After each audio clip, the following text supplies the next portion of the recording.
Welcome to Manager Tools and Career Tools. This is yet the beginning of another surge of casts that we're either releasing or re-releasing to help you during this unprecedented time of having to manage and being a professional during COVID-19. This first cast is called Downturn, Rite of Passage. I'll just tell you, years ago, I never dreamed I would write this cast or that it would become so popular among so many people. I took it for granted that everyone knew it, and that was my fault. And when I mentioned it to some people at a conference, this is probably 10 years ago, they were astounded that they had never, ever heard of it. And it's just a good reminder that sometimes the things we take for granted ought not to be taken for granted. At a high level, Downturn, Rite of Passage teaches you the important career idea that if I look at your resume and I see that you have never gone through an entire downturn and back up to the other side to the upturn with a single employer, there is a concern that if I hire you, you will leave during the next downturn when perhaps I need my best people all hands on deck. There are certainly reasons in this, again, unprecedented time for you to consider changing employees. And I won't fault you for doing that. Employers may simply go out of business. Employers may fundamentally have to change going forward. But we felt like it was an important time to say you needed to understand what the impact on your career might be if you made a change. That said, 5 years from now, I'm not sure anybody would fault anybody for leaving at a time again, of unprecedented, that's the third time I've used that word, unprecedented business, economic, and even, yes, societal changes. So this is Downturn, Rite of Passage. We're re-releasing it for your benefit. I hope you enjoy it. Here we go. Welcome to Career Tools. Today's topic, the Downturn, Rite of Passage.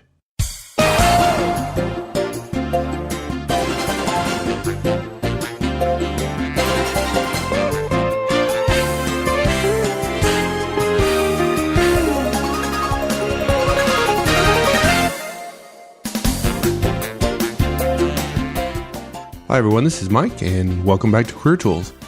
Too many professionals fail to realize that leaving their company or industry during a downturn does have a long-term consequence, and executives are expected to have experience navigating all the way through a slowdown. We're going to talk about this and other reasons why leaving your company or industry in a downturn can be a bad idea, and then we're going to recommend some options to consider in those situations.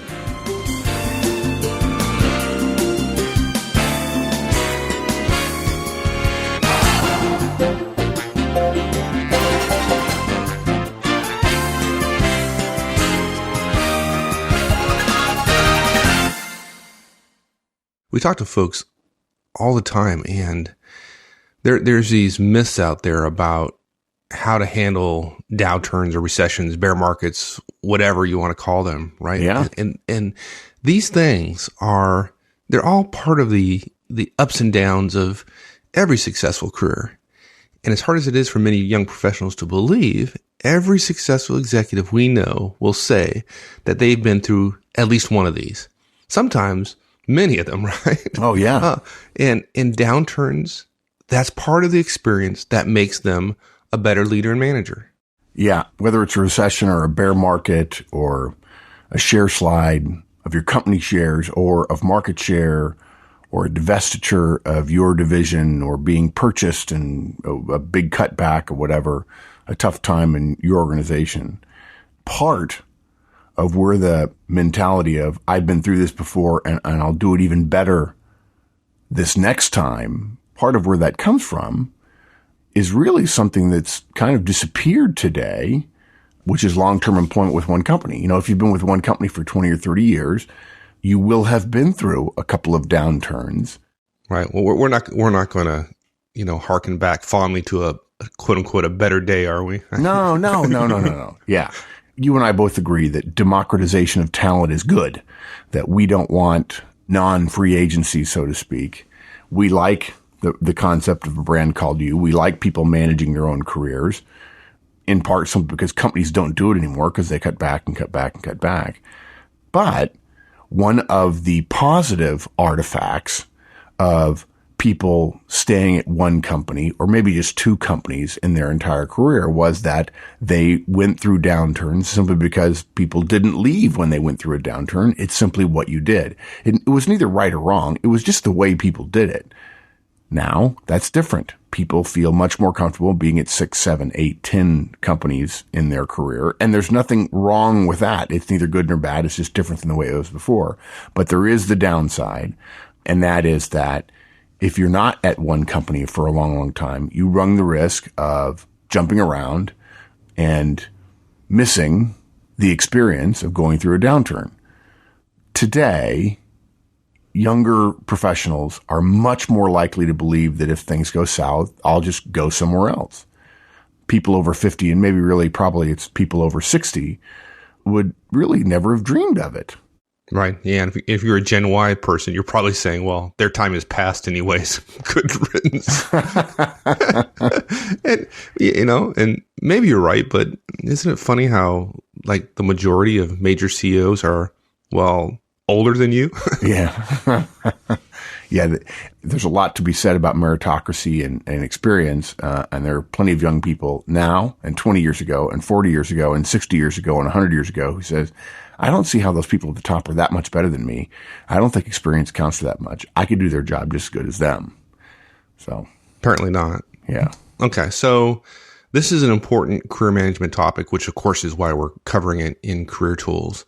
So give us an outline what we're going to talk about when we talk about this downturn rite of passage. Right. 5 major points in this show. Number 1, we'll explain the downturn rite of passage 2 different ways. From a future perspective and from a present perspective. We're going to recommend you think twice before leaving your company or industry and get downturn experience early in your career. Number 3, we recommend unless you go up 1 or more levels at a firm with the same stature as yours, you should stay. In other words, if you're leaving company A to go to company B, find a company with the same stature and get a promotion or more out of it. Otherwise, in a downturn, stay. We want to recommend people consider 3 important things that are easily missed when people think about leaving a company because of a downturn, and that is goodwill, longevity, and training. And then last, we do want to mention briefly that there is an exception, which is the imminent failure of your company. No sense in waiting until the very last. Nobody gives you extra credit for that. When you're trying to be an executive 10 years later, they won't say, wow, you stayed till the very last day and took a layoff with everybody else or got, essentially rode the ship under. That's not necessarily admired. So good. Those 5 things. Okay. Excellent. So one easy way of, cause we're getting ready to talk about the downturn rite of passage. We're getting ready to explain it. And one, fairly simple way to explain it is, if you leave your company or industry at the start of a downturn, thinking that somehow you're managing your career cleverly, right? Kind of avoiding a bad spot, so to speak, you may be doing more harm than good to your career. And that's not immediately obvious to folks. Yeah. You're trading short-term pain avoidance. You're just putting off the pain until later. And there are exceptions where you could avoid the pain, but we don't feel we're doing our job. We don't tell people about this because we don't want people to avoid the pain now and then 10, 15 years later suddenly discover, oops, I've got a problem. I want to explain it 2 different ways. The first one we'll call version 1, and it goes like this. You're at risk as an executive or for executive opportunities if you have not managed through a downturn. Executives are expected to lead organizations during recessions and downturns. That's a key part of your job if you're an executive. If you're listening to this in, late 2008, 2009, this is not the first downturn ever experienced. Right? Yeah. Even though it's big, right? I mean, yeah, it's still not the first by any stretch. So you're expected to lead organizations during a downturn, and all things being equal, those of us who have been through a downturn are more likely than those who have not to have the skills necessary to lead the organization in that time. And so it's reasonable for companies to look at your resume and ask, gosh, has he or she done this before? And here's how it happens. Several folks, you included, are being considered for a key promotion to an executive job, maybe a particularly important executive job. You're one of the ones that has moved 2, 3, 4, 5, 6, 7, 8 times. Perhaps because of those moves, you feel your career has been better, or you've achieved a certain benchmark level or in a particular size company earlier or at a younger age than some others. Nothing wrong with that. That makes you look better on paper. But there are also 2 other things that stand out on paper.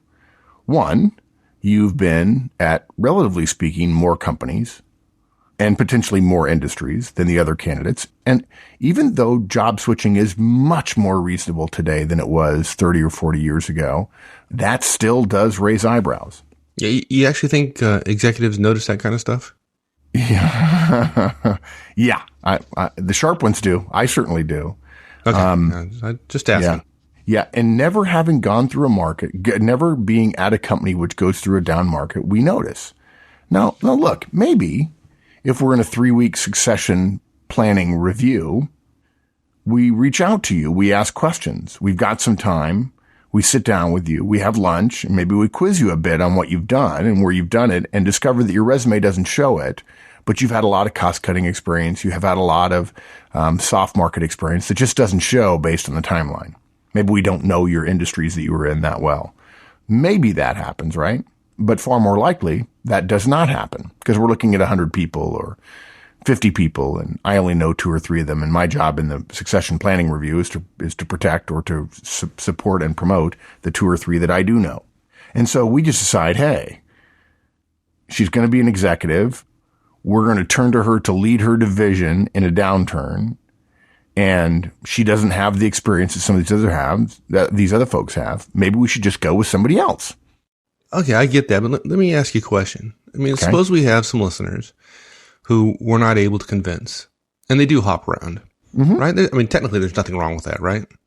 No, there's not. We respect the fact that, there's nothing wrong with it inherently. Okay, so, let's just imagine this person is good, right? I mean, somebody cares enough about their career to listen to this podcast and try to get an edge. Right. Maybe it's even likely that they're quite good. Maybe they're even stellar, and they do a great job. Right. And then they get promoted. They get that executive promotion. So what then? I mean, other than, having the right to send us an email and crow a little bit about how Mark and Mike were wrong. Right, and exactly. Having made it to the top, even though they violated one of our silly rules. Right. So what's wrong with that? I don't think there's anything inherently wrong with it. Again, this cast is really not about wrongness. It's about making people aware of a potential weak spot in their career that you can't see and nobody seems to be educating others on when you're 22, 25, 28, 30, even 32, 35. Here's the problem with it. Here's the associated problem we're trying to make people aware of. After you've done this great career and you're in a good situation, and now you have to make it through a downturn and you're at the company where it's happening, you're doing so and you've never done it before. And if you don't do it well because you don't have experience, because it's your first one, something far worse happens to you than not getting a promotion. You have a failure as an executive in a down market, which is worse than having a failure in an up market. A rising tide lifts all boats. And you not only have a failure in a down market, which is more painful, you have a failure as an executive, which tends to be more public than failing as a manager. Or even failing as a senior manager or director is more public than failing as a lower level manager. And if you've gotten the job and then you failed because they missed that you didn't have the right experience and that lack of experience led you to not do as well, then and only then it comes to light that you didn't have the previous experience. And suddenly it's hard for you to get it in order for you to overcome that. Although now you do have some experience. Obviously, you failed in a down market, which is experience of a sort. Right. Yes. Yeah. You failed in. So the hidden one of the hidden dangers is the potential for failure increases when you're an executive if you haven't had experience in a down market. And experience can be simply being a manager and watching the executives above you do well and do poorly in a down market and knowing the kinds of things your company goes through, what people are talking about, what the experience is like, what the emotional state of the company is, so that you'll be ready for that. You won't be blindsided by it. You won't be surprised by it when it comes time. And look, we want everybody listening to this to be successful. We want you to know these things so you don't make the mistakes that we did and others, our peers and people, folks we know made. Human beings are lucky. We have the ability. We sometimes, we don't exercise it, but we have the ability to learn from other people's experiences. It's a fabulous gift. That's why people read biographies all the time. Well, we've looked at a lot of biographies of executives, and what we discovered is the ones who do best in a downturn when they're executives are the ones who have been through it before. We want people to know this so you don't get caught waking up sweating in the middle of the night when you go through your first downturn as a senior vice president going, oh my gosh, what do I do and how do I do it? Right. So our first attempt at explaining the downturn rite of passage was that you're at risk as an executive if you haven't managed through a downturn before. And we have another one. We have a kind of version 2 of the explanation, which is, and this surprises folks sometimes, which is bailing out may help you now, but it may hurt you later.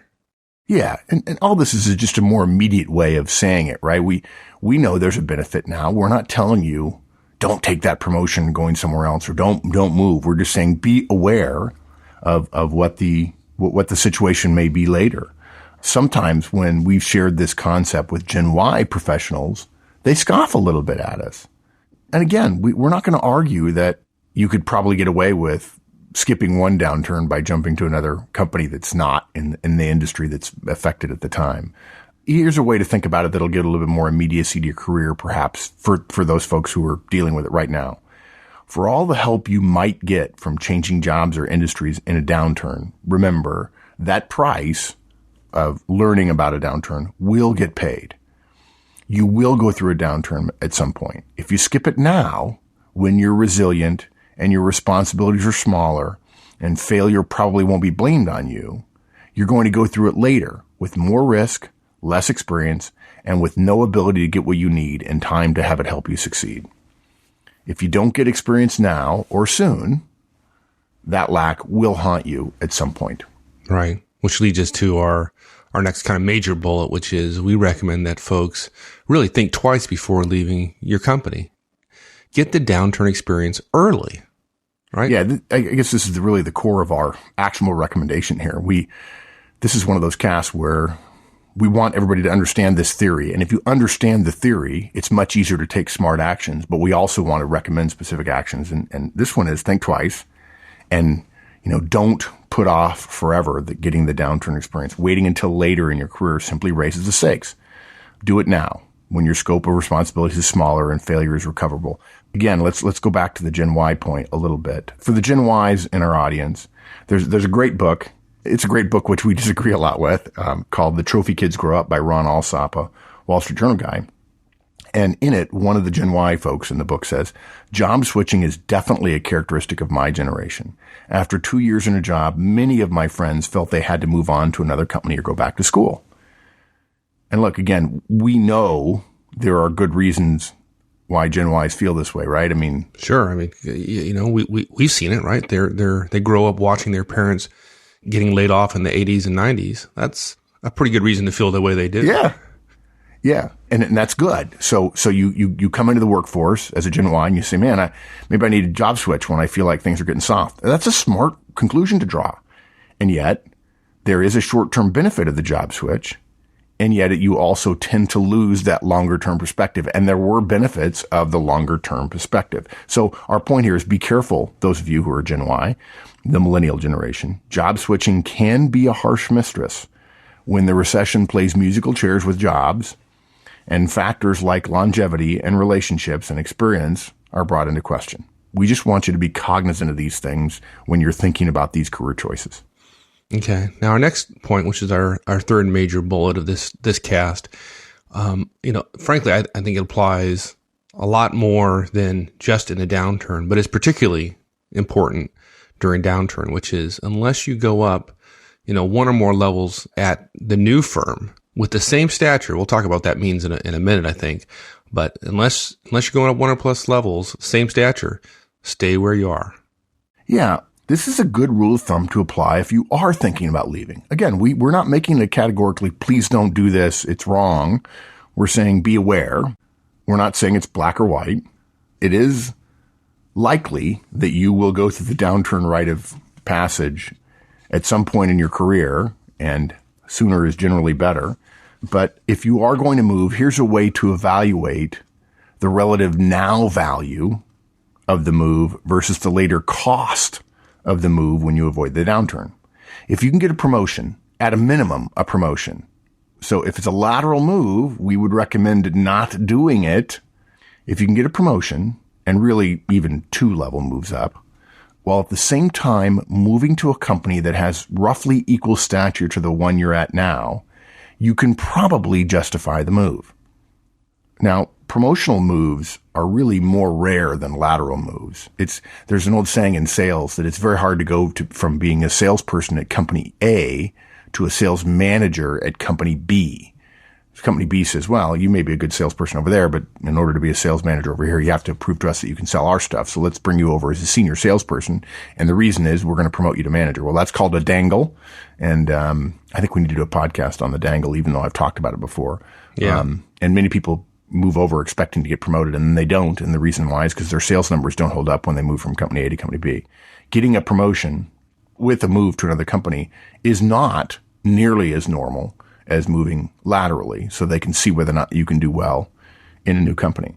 Sometimes folks even think they are getting a promotion when in fact they're not, right? They're not. They move over, let's say they're a manager at company A, and they get a promotion, supposedly, go to a new company, and now they're a senior manager. Yeah. But in fact, they're not. Yeah, the budget's smaller, the people are less, the scope of the company is less, and all those things show out on a resume. And too many folks think becoming an executive at a much smaller or less well-known company qualifies as a promotion or even a multi-level jump. But us recruiters, us seasoned executives, we don't. We know one company that always says that 50% of their customers are executives, because their customers tell them, in other words, it's a self-reporting mechanism. The customers tell them, I'm an executive. And that's because they serve lots of small companies. I'm sorry, unless you're charging a great deal for a product, it's a luxury good or something, it's unlikely that 50% of your customers are executives. And too many small companies have several vice presidents with no directs and budgets of less than $1 million. And in most cases, that title means absolutely nothing, and we don't think of that as an executive role. So don't get title or role hungry and think, wow, I'm going to become a vice president. Finally, I can become a vice president. Wow, that's going to be great. And then realize your scope and your stature is reduced.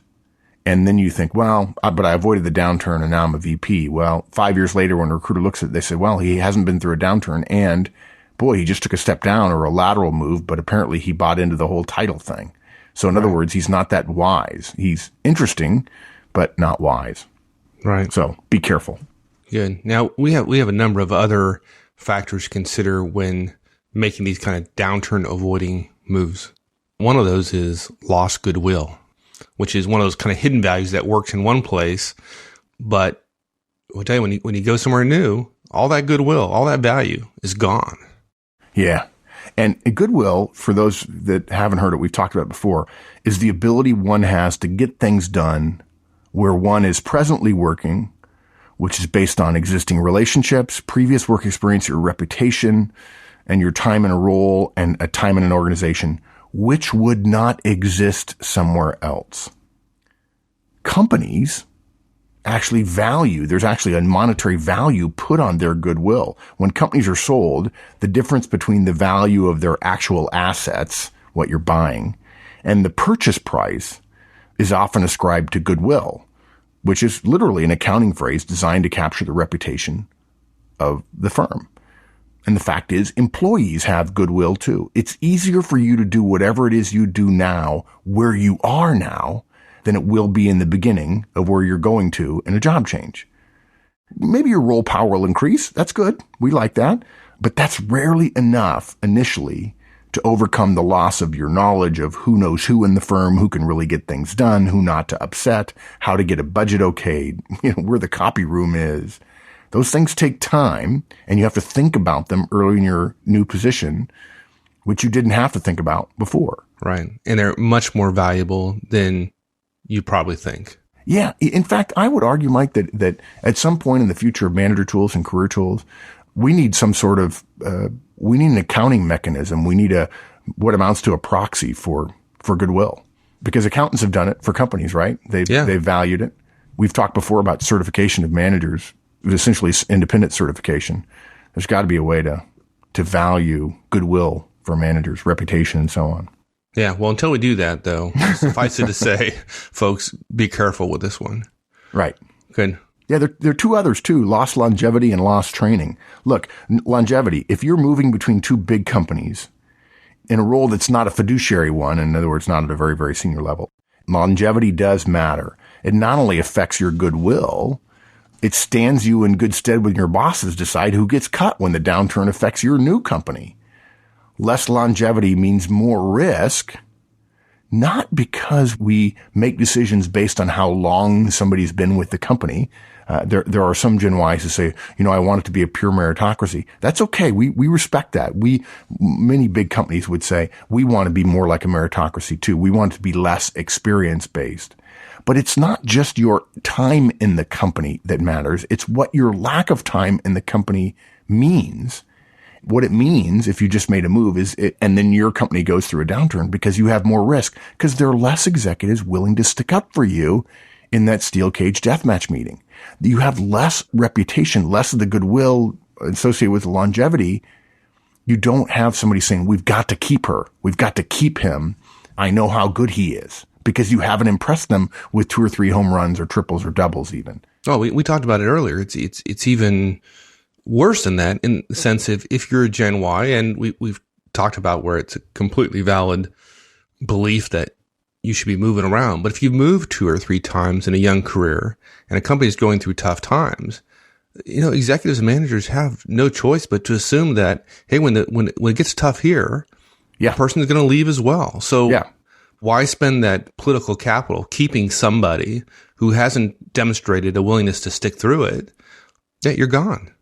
Yeah, it's like, hey, look, that's the way you've been managing your career. We respect that. And now it's time for that career management technique to hurt you.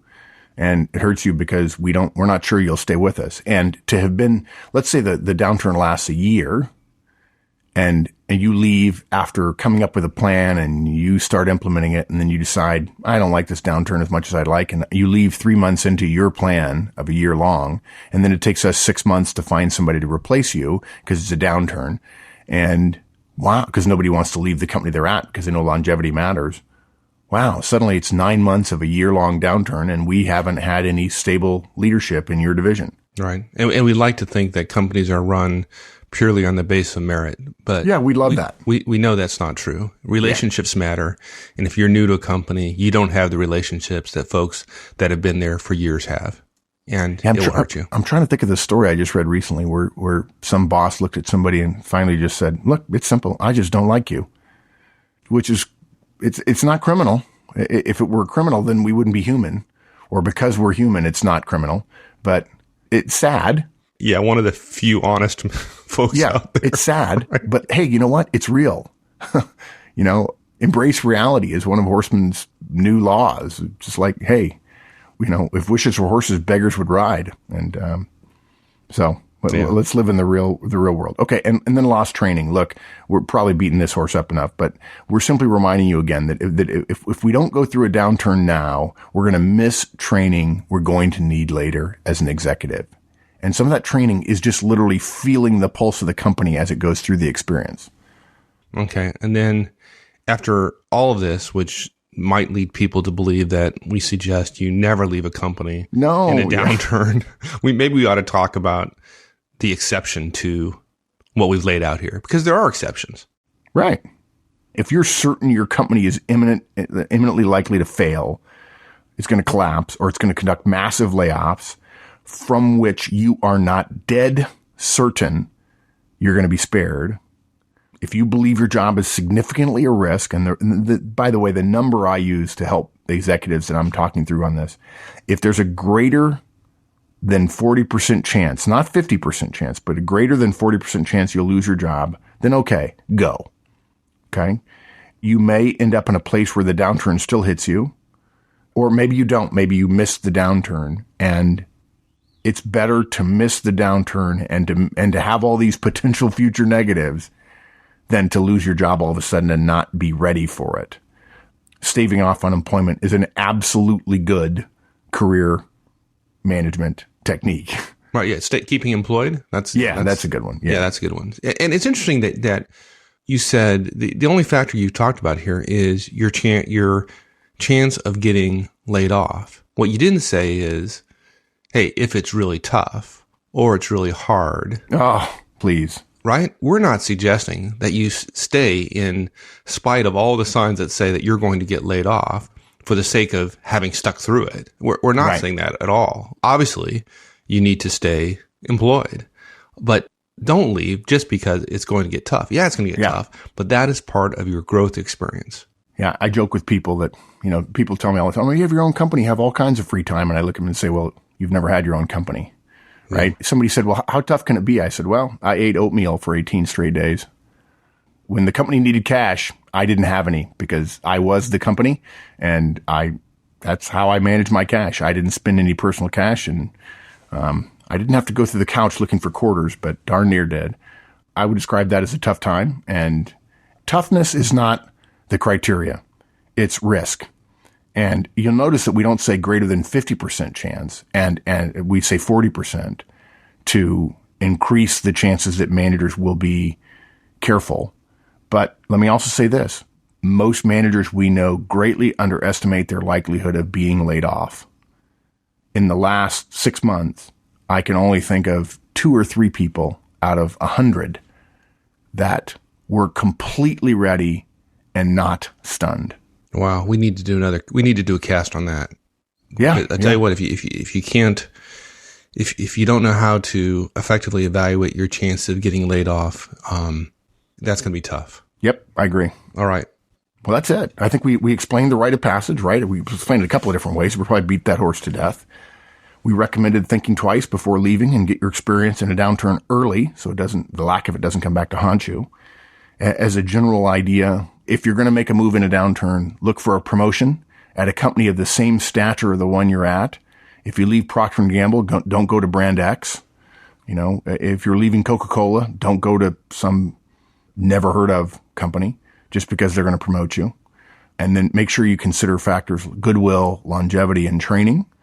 And then, of course, if you know your company's going to fail imminently, obviously take care of yourself, because the old-fashioned loyalty, cradle to grave employment is gone, and that's a good thing. And we want you to understand the risks associated with the downturn, the rite of passage in a downturn. That's it. Good. All right, my friend. Thanks, partner. Thank you. We'll see you. Folks, I hope you enjoyed it. We have a series of nearly 2 weeks worth of daily casts coming up, addressing largely your career, regarding relationships and layoff signs and how to respond to layoff signs, exit interviews, the whole thing coming up for the next 2 weeks. We encourage you to stay current on your professional development as things change so rapidly in the world we're living in today. See you tomorrow.